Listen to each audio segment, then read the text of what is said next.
In the business of movement, the decision-making process can be daunting. The options for rehabilitation paths that people could take and the ones that you could provide, and the fitness and performance paths that people could take and the ones you provide are limitless.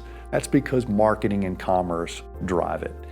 But I want you to really understand that using systems is about limiting the decisions to the ones that are most impactful and most productive, most effective, which will then become the most efficient as you get good at doing it.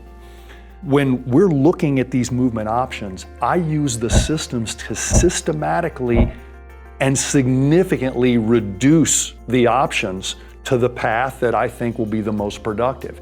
And so it actually helps me make decisions faster by excluding everything that's on the fringe of the problem and getting me to everything that is running right in the current of what needs to happen here. One of the things that helps me do that is I never let my tactics influence my strategy. My strategy is to follow the natural growth and development of human movement through the developmental sequence. A movement problem that's been long-standing or severe is probably going to leave an impact and a wrinkle in movement. Now, I'm going to find out where, and we're going to make changes in that. Too many times we see a new fitness tactic or rehabilitation tactic, and all of a sudden that tactic has a whole lot of behaviors associated with it. I've seen people invent their own versions of rehabilitation and exercise only to invent their own versions of evaluation, and they're only applicable to their tactics. Doesn't give a full array of what this person's doing. It simply directs you to the tool that they want you to use.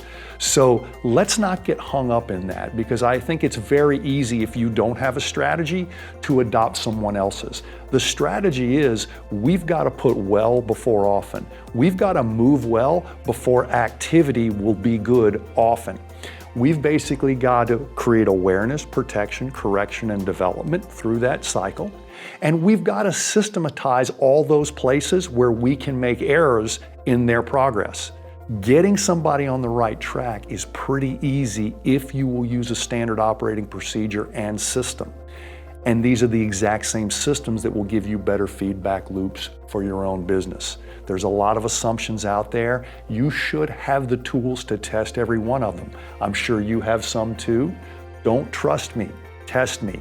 As a matter of fact, when we started building screens, tests, and assessments for movement, we tried to make them not tactic sensitive. I don't care what you do for somebody's mobility. If you change it, we have multiple tests that will demonstrate it's integrated or not integrated. I don't care what you do for stability or movement pattern or symmetry. We have the tools to test it to see if it's changing or not. That's a refreshing feedback loop, because I'm not here to prove a tactic's good. I'm here to prove that tactic helped move the strategy in a positive direction.